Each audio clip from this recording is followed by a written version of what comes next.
Hello everyone, आज चाहिँ मासु पकाउन गइरहेछौँ। अनि के भयो भने अघिदेखि नै मासु पकाइरहेको थियौँ। अनि पकाउँदा पकाउँदै भिडियो बनाउँ भनेर हो छुटेको। अलरेडी तेल प्याज अनि मासु नुन अनि बेसार हालेर पकाइरहेको थियौँ। अनि त्यसपछि एकछिन पकाएपछि अनि बल्ल सम्झेको। अनि त्यसपछि भिडियो बनाउने बेलामा अनि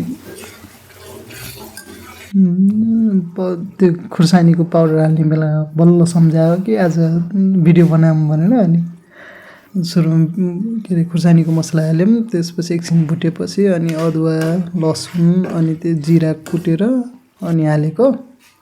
त्यसपछि फेरि त्यो एकछिन भुटेपछि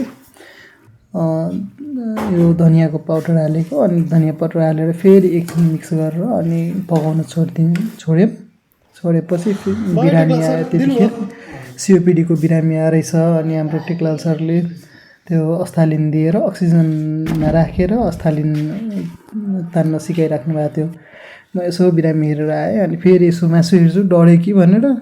अनि आएको त पुरै पाकिसकेको रहेछ मसलाहरू। अनि मसला पाकेपछि टमाटर हाल्यौँ। टमाटर हालेर एकछिन टमाटर छोपेर टमाटर पकाउनतिर लाग्यौँ। टमाटर पाकेपछि त्यसपछि गोल्डी मसला हाल्यौँ। गोल्डी मसला हालेर एकछिन त्यो मिक्स गरेर अनि फेरि 5 मिनट जति पाक्न लो फ्लेममा पाक्नलाई छोडिदिएको। अनि 5 मिनटपछि यस्तो भएको छ हेर्नु। फेरि बिरामी हेर्न गएको। अनि बिरामीलाई नेबु लगाइदिनु भनेको थिएँ। त्यतिखेर नेबु लाउँदै हुनुहुन्थ्यो। अनि फेरि आएँ। अनि यसो यहाँ हेर्दाखेरि मसला पाकिसकेको रहेछ। पानी पनि सुकिसकेको छ। अब हल्का पानी हालेर अनि ग्रेभी बनाऊँ भनेर हल्का पानी हाल्यो। अनि पानी हालेर एकछिन उम्लिन छोडिदिने हो, बोइल गर्नलाई छोडिदिने हो। पानी सुक्छ नि हाई फ्लेममा राख्ने। अनि पानी सुकेपछि चाहिँ हल्का ग्रेभी राख्ने।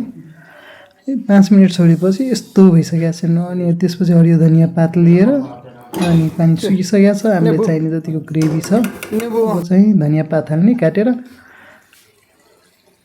अनि त्यसपछि फ्लेम अफ गरेर अनि त्यसपछि 5 मिनटलाई छोडिदिने सेलाउनलाई। अनि त्यसपछि पस्किने हो।